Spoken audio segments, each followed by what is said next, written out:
Hi everyone, and welcome to our last video for the establishment phase. So we'll just tidy up, I'll finish off the establishment phase and then we'll get into the maintenance phase.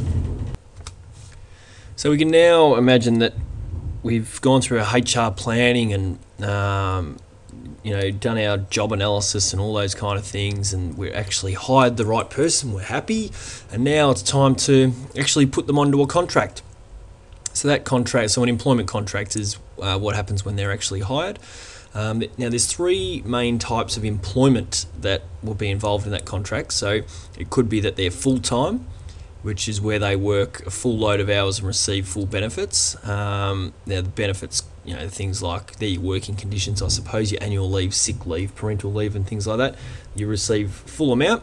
If you're part-time, it means you're not working full-time, obviously. You're working fewer hours, but it's still continuous employment. So again, it could be a 3-month contract, a 6-month contract, 12-month, it could be ongoing, whatever it is, and you have pro rata benefits. So what that means is, let's say, your full-time's your 38 hours, part-time you might be 0.5, which means that you work half those hours, which means you get half the benefits. So half the annual leave, half the sick leave, etc. So it all works out. That's what we call pro rata. And you also could be employed casually, so casual employment where you may be asked to work irregular hours. You don't receive any benefits, so you don't get any annual leave, you don't get any sick leave. But to compensate for that, you actually get paid more per hour.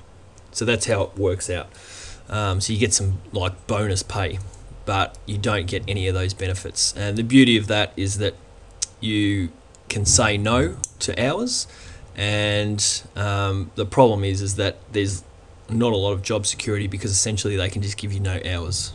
The organisation can decide to give you no hours, or they can decide if they can ask you to take on more hours, and then it's a negotiation.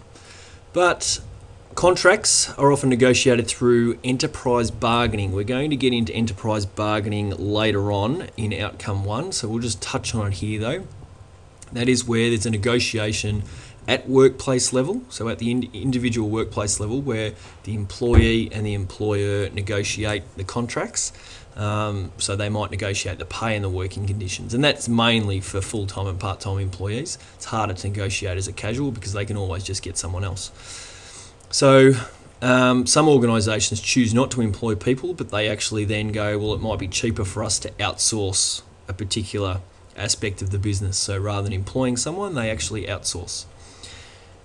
Okay, now we'll continue on and go through remuneration. This is the last thing in our study design under the establishment phase.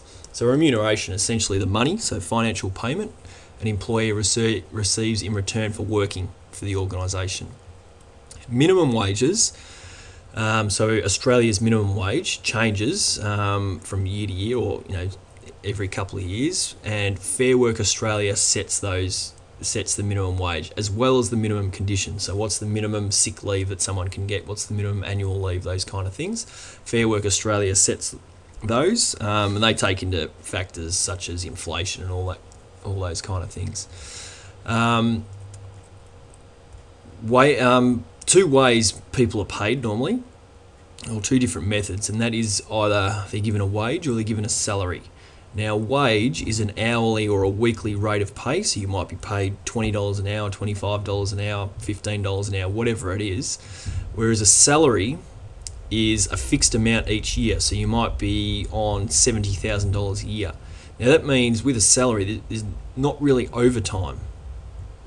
So if you, so teachers, for example, are on salary, so they don't get paid for doing extra hours. They are simply paid a salary each year, and the money that's involved in the salary takes into account the extra things that they would do. So things like parent-teacher interviews or going on camps, that takes all that into consideration. The last thing we've got there, it's important that organisations are competitive by paying fair wages for each position, and that helps them retain good employees, which is really important, as we know. So just to recap, the establishment phase, we started off with HR planning, then we looked at job analysis and job design. Out of that came the job description and job specification. Once we had that, we could go and recruit people. We could either do that internally through these are just some examples, memos and notice boards, or we could do it externally and actually advertise, go headhunting, or use a recruitment agency, anything like that. Then, once we've recruited a pool of applicants, we need to choose the best one. That's where we go through selection.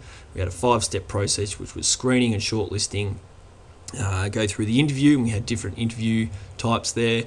Background checks, tests, and then we notify them. And then, as we just went through, once we've chosen the right one, we need to go into an employment contract. So we arrange employment, and we need to decide on the remuneration. So that is the establishment phase. Next we'll go into the maintenance phase, but that's establishment done, so well done. So if you'd like any more resources to help you improve your understanding of today's topic, which was remuneration and employment arrangements, then come over to teachingbubble.com.